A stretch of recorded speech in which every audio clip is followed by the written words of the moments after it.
kami telah beriman kepada Tuhan kami, agar Dia mengampuni kesalahan-kesalahan kami dan sihir yang kamu paksakan kepada kami melakukannya. Dan Allah lebih baik pahalanya dan lebih kekal azabnya. Kekalahan para penyihir dari Nabi Musa yang diikuti oleh berimannya mereka kepada Allah secara jelas menunjukkan kebobrokan tatanan yang dibangun Fir'aun. Fir'aun tak lagi dapat mengutarakan perkataan masuk akal, tapi dengan keras kepala dan sombong mengingkari keberadaan Allah dan kenabian Musa.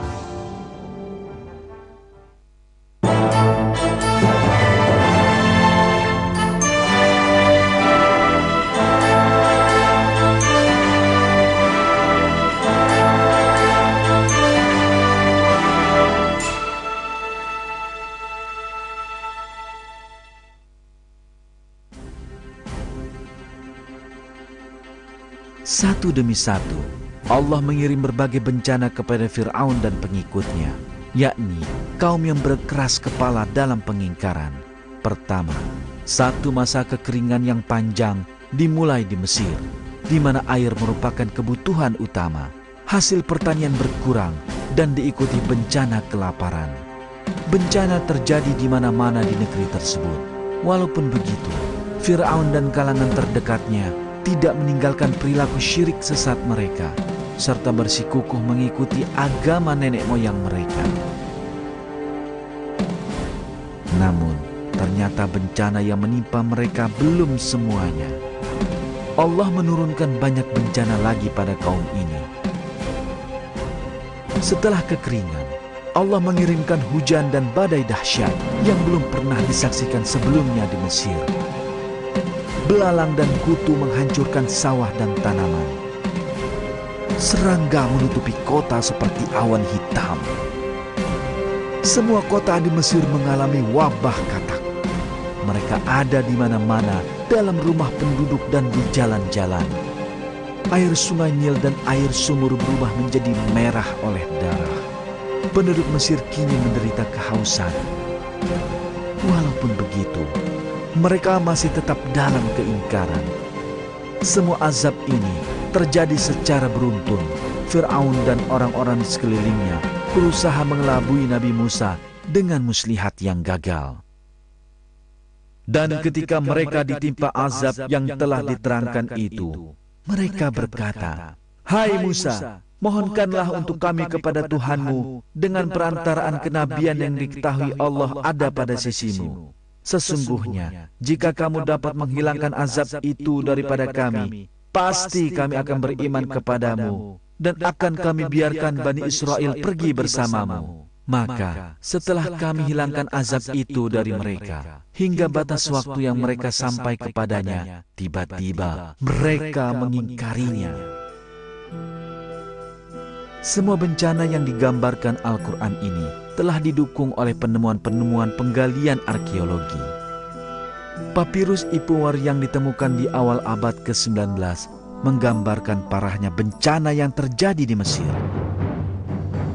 Wabah terjadi di seluruh negeri, darah di mana-mana. Seluruh air yang ada di sungai berubah menjadi darah. Tanah menjadi tandus seperti potongan-potongan rami. Istana hancur dalam sekejap. Selama 9 hari tidak ada jalan keluar dari istana. Tak seorang pun dapat melihat wajah temannya. Akhirnya, Allah memerintahkan Nabi Musa untuk memimpin Bani Israel meninggalkan Mesir. Seperti yang diperintahkan Allah, Nabi Musa dan kaumnya berangkat tengah malam meninggalkan Mesir secara diam-diam. Fir'aun pun marah luar biasa. Ia menganggap dirinya sebagai pemilik dan Tuhan Bani Israel. Ini juga berarti kehilangan tenaga kerja. Ia mengerahkan tentaranya mengejar Bani Israel. Saat mereka melarikan diri dari Fir'aun dan orang-orangnya, Bani Israel sampai di tepi laut. Pada saat itu, Fir'aun dan tentaranya telah cukup dekat untuk melihat Bani Israel. Kepanikan dan keputusasaan melanda pengikut Musa. Tak ada jalan meloloskan diri. Namun, Nabi Musa berserah diri kepada Allah dengan ketawakalan yang besar. Musa menjawab, "Sekali-kali tidak akan tersusul. Sesungguhnya Tuhanku besertaku. Kelak Dia akan memberi petunjuk kepadaku." Ketika diperintahkan Allah untuk memukul lautan dengan tongkatnya, seperti digambarkan dalam surat 26 ayat 63, Nabi Musa pun melakukannya.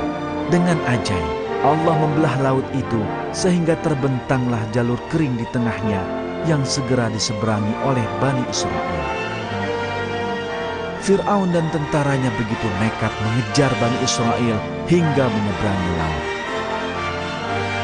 Namun, setelah Bani Israel menyeberang dengan selamat ke sisi yang lain, air tiba-tiba mulai menutup. Fir'aun dan tentaranya yang menuhankan Fir'aun semua tenggelam dengan mukjizat ini. Namun di saat terakhir, Fir'aun mencoba bertaubat, tapi taubatnya tidak diterima. Peristiwa ini digambarkan dalam Al-Quran. Dan kami memungkinkan Bani Israel melintasi laut, lalu mereka diikuti oleh Fir'aun dan bala tentaranya, karena hendak menganiaya dan menindas mereka. Hingga bila Fir'aun itu telah hampir tenggelam, berkatalah dia, "Saya percaya bahwa tidak ada Tuhan melainkan Tuhan yang dipercayai oleh Bani Israel,